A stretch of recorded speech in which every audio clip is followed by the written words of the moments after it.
अब कभी नहीं छूटेंगे आपके फेवरेट टीवी शोज ZEE5 के साथ बिल्कुल फ्री। मासा, हमें मासा कहने का हक तुमने उसी दिन खो दिया था जिस दिन तुम इस झूठ में शामिल हुए थे।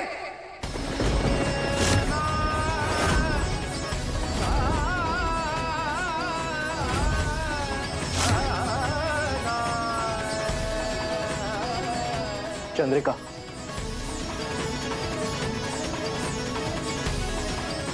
तुम अभी गुस्से में हो, शांत हो जाओ। कैसे शांत हो जाए साहब? आप भी कहते थे ना कि ये हम पर गया है, इसमें हमारे संस्कार है। ये हमारी कोई बात नहीं टालता, हमसे कभी कोई झूठ नहीं बोलता, बिना बोले ही हमारा मन पढ़ सकता है। फिर क्या हुआ?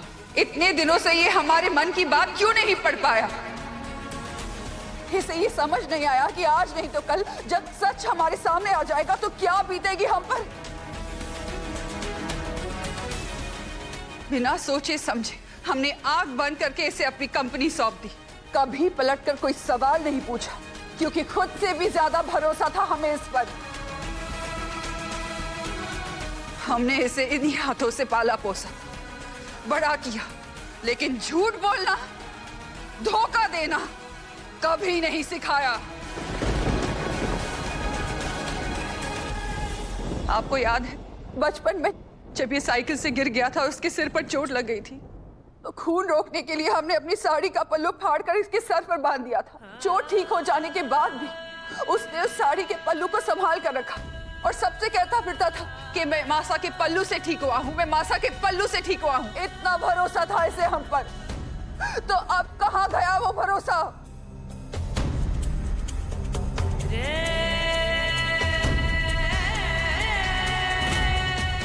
हमारे पास इसकी हर हरकत, हर एक सांस का हिसाब होता था, क्योंकि ये हमसे एक एक बात बताता था। लेकिन आज इतना बड़ा फैसला लेने से पहले हमसे पूछना तो दूर, इसने हमसे ये बात छिपा कर रखी। क्या इसकी नजरों में हमारी यही अहमियत है? पूछिए अपने बेटे से।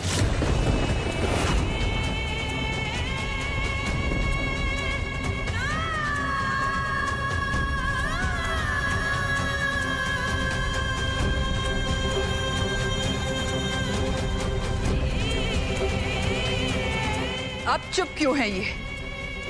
जब भरोसा तोड़ते वक्त नहीं डरा, तो अब सिर झुकाने का नाटक क्यों? शायद इसे मालूम नहीं है कि भरोसा जीतना बड़ी बात नहीं है, बल्कि भरोसा बनाए रखना बड़ी बात है।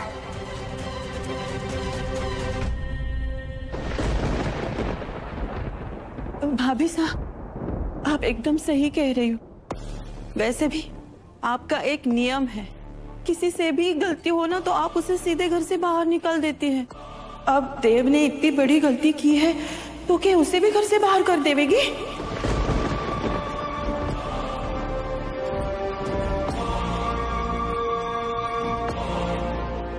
तुम्हारा दिमाग खराब हो गया है, कुछ भी बोले जा रही हो। मासा, दादा की इसमें कोई गलती नहीं, आप मेरी बात। ये हमारे और देव के बीच की बात है, किसी तीसरे को बीच में बोलने का कोई हक नहीं है। मासा, अभी प्लीज। मासा, मैंने आज तक आपसे कुछ नहीं छुपाया और मैं आपको ये भी बताने वाला था। इनफैक्ट मैंने बहुत बार कोशिश की कि मैं आपको बता दूं, लेकिन हालात ऐसे बनते गए कि मैं आपको बता ही नहीं पाया।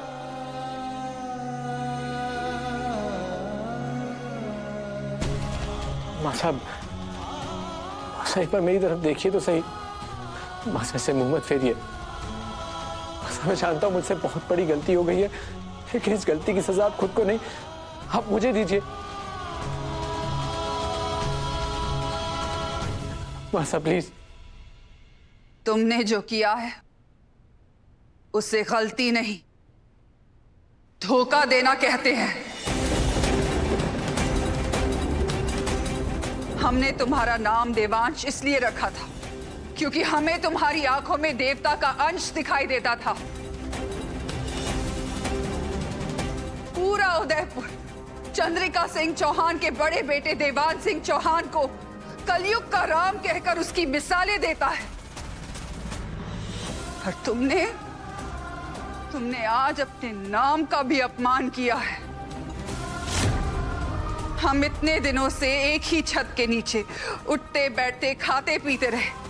तुम्हें हमें सच बताने के इतने मौके मिले, लेकिन जब आदमी की नीयत ना हो तो वो वक्त की कदर भी नहीं कर पाता।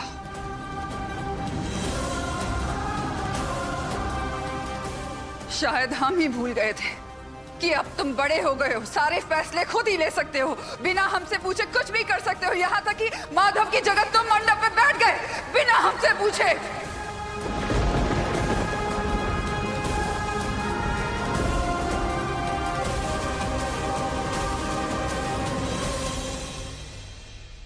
मासा, मैं अगर माधव की जगह शूट में नहीं बैठता तो शूट कैंसिल हो जाता और हमें करोड़ों का नुकसान हो जाता। नुकसान होता तो हम झेल लेते, लेकिन प्रोजेक्ट के फायदे के लिए तुमने वसुधा का इस्तेमाल कैसे किया?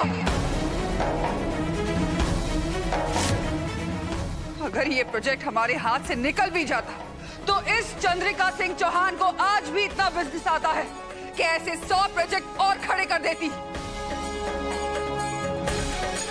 सब जानते हैं कि भावनाओं के आगे हमने कभी नफा नुकसान की परवाह नहीं की। माँ साहब, पर मैंने जो भी... इस लड़के से कह दीजिए कि आज के बाद हमें कभी मासा कहकर ना बुलाए।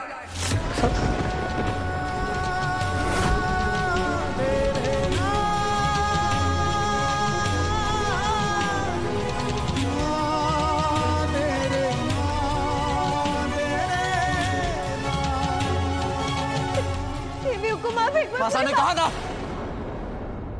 ये बात मेरे और उनके बीच की है, कोई बीच में नहीं बोलेगा।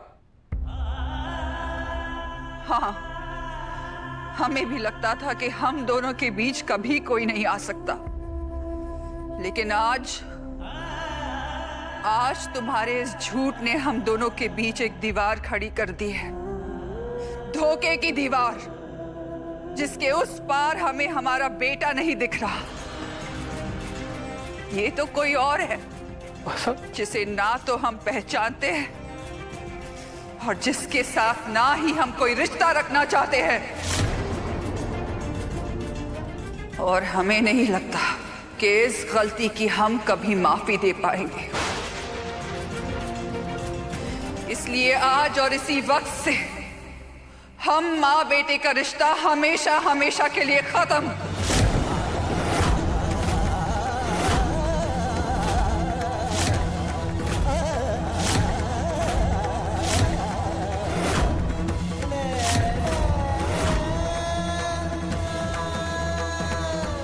हम ये भूल जाएंगे कि देव नाम का हमारा कोई बेटा भी था।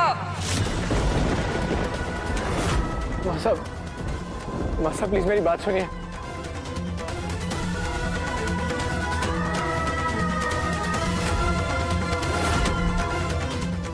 मासा प्लीज मेरी बात सुनिए। कहा ना, अब मासा कहने का हक तुम्हें नहीं रहा। मासा प्लीज।